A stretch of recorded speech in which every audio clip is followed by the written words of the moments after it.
Hey, I'm Zach. And I'm Jesse. Thanks for joining us for Tesla Time News. Bite-sized.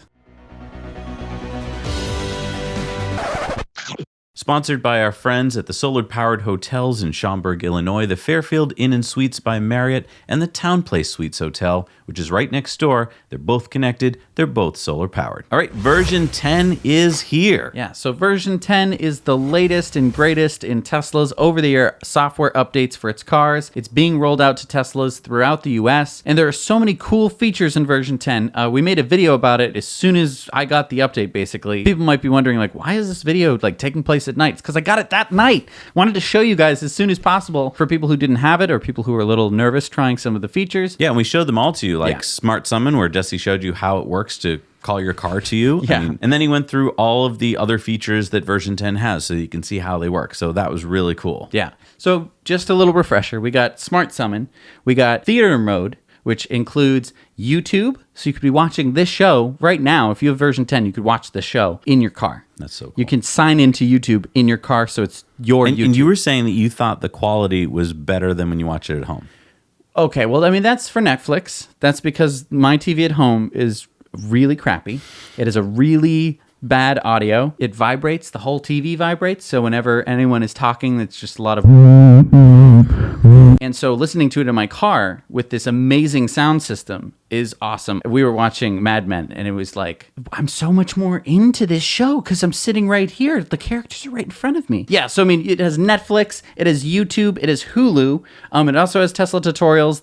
That's not that exciting, but it is cool that they are in one place. Not to mention the new game Cuphead is in there. Yes, so that's a kind of like a side-scrolling action adventure-y kind of game. And you can play with two players. Yes, by the way. you just need two controllers, and you can't play the game without a controller. So you can't play it with the steering wheel. I don't even want to think about how hard it would be to play with the steering wheel. And we've got the link down below to the controller that Jesse found on Amazon that works in his car if you want to go. Yes, it's pretty cheap. You can obviously get much nicer controllers. I'm just cheap. So, I mean, also it came out with karaoke, which is karaoke for your car. So this has turned pretty much all Teslas into the perfect date mobile. I mean, you got Netflix and chill mode. You've got romance mode, which it already had. You've got karaoke on demand, basically any song you really want to sing to. It's not every song in the world. You're not going to, your obscure band that you have never heard of before, that's not on there. But all the greatest hits that you're going to want to belt out in the car is on there. And then you get to, after the movie that you watch in a movie theater, which I don't know why you do that anymore, you can summon your car to you, which is just super duper cool. Now, I do want to throw a caveat onto this. The Smart Summon is not some kind of a magic driver. It's not going to avoid all forms of accidents. You jumped in front of it, didn't hit you. I did jump in front of it, and I don't recommend you do that because I was excited. I was in the moment. If it had hit me, it was only going like 3 or 4 miles an hour. I think it would have been fine. Maybe a couple bruises, but it's not going to work perfectly in all cases, especially where other humans are involved. So I would recommend that you don't just use it all the time. So here's a couple videos that were posted online of possible near misses in the Model 3 that are being used in Smart Summon. And I think it's important to point out that in both these cases, it's really not the car's fault. So in the first case, someone was backing out of a parking space and wasn't looking, and that can happen to anyone in any parking lot. And then the second case, it was being summoned across, a street that cars were going very fast on. And that's not the whole point of Smart Summon. It's supposed to be used in a parking lot, and it should be used, I would argue, for now at least, in very quiet parking lots. Right. I don't think that you should just be like, oh, it's a perfect driver. You're supposed to be supervising it. You're supposed to be like, in that last case, I think that guy should have looked over to the right, seen the car coming, and been like, I'm going to play it safe, because it's a dead man switch. Yeah, can you explain that? So when you are doing Smart Summon, you're holding down the button. And so while you're holding down the button, it's going to be smart summoning to you or wherever you're sending it. But as soon as you let go of the button, the car's going to stop. It's going to slam on the brakes. It's going to stop. Now, it's only going 6 miles an hour, so slamming on the brakes isn't that much of a big deal. But it's going to stop. And I think that that's important because it means that at any time, you can stop the car. It doesn't mean that your car won't get hit if you release the button because obviously people are stupid. They don't look backwards a lot of the times when they're backing out of car spaces and stuff like that. So it's not perfect, mostly because it lives in a non-perfect world full of humans that are going to hit this car. So the Bollinger B1 and B2 has been unveiled, and here are the pictures, and we've got some really cool stats for you. So it is a dual motor design. It has 614 horsepower, 668 foot-pounds of torque. It can go 0 to 60 in 4.5 seconds. What? Yes, that box of a car, that brick of a car can go that. 100-mile-an-hour top speed, which is even more unbelievable. Yep. It is a 2-speed gearbox, which is interesting. So it's a lot like the Taycan. So it is, high and a low speed gearbox. It is a 15-inch ground clearance. It has 10-inch wheel travel. So just in case you want to go off-road, apparently you can just climb a mountain if you wanted to. It is a 5,201-pound payload capacity, a 7,500-pound towing capacity. It has a 120-kilowatt-hour battery. Wow. It has patented storage, pass-through door, so you can actually stick really, really long things all the way through the length of the truck. I love that feature. That feature alone would be like, yes, please. For anyone who's ever built anything, for anyone who's ever had to strap, 12-foot 2x4s to the roof of whatever you were driving, putting it just a little bit lower would be a godsend. Only problem is we're going to have to wait for the coming months to find out more details about pricing and production. But overall, these are two very impressive trucks. Yeah. So an email was sent to Tesla employees last Thursday from Elon, reportedly stating, "We have a shot at achieving our first 100,000 vehicle delivery quarter,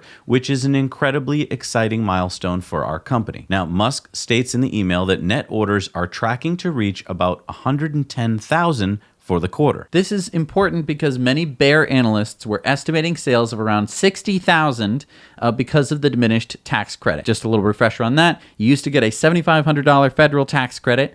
Once Tesla sold its 200,000th car, there would be a 2-quarter kind of wait, and then the tax credit would get cut in half. Then there would be another 2 quarters. The tax credit would get cut in half again. We're currently in that stage, and after 2 quarters, the tax credit goes away completely. Right, and a lot of analysts were like, "Oh, that's the end of Tesla." Right, because that's $3,000 really makes a difference. Clearly, it does not.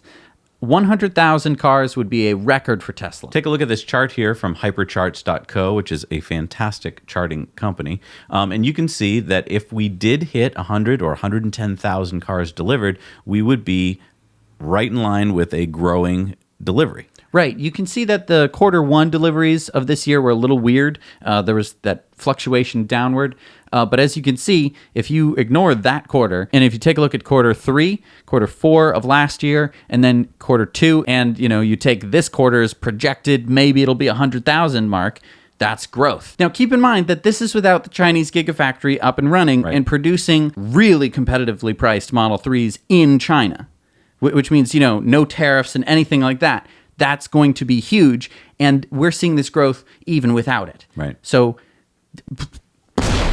this could be super, super exciting for Tesla. And speaking of Tesla Shanghai, news from Ma Jun, who's the head of St. Gobain Security Company, which is a local glass supplier for the Shanghai Gigafactory. He states mass production is anticipated from October 14th. Together with the output of Model 3 vehicles, our annual output is expected to reach 120 million yuan, which is $17 million.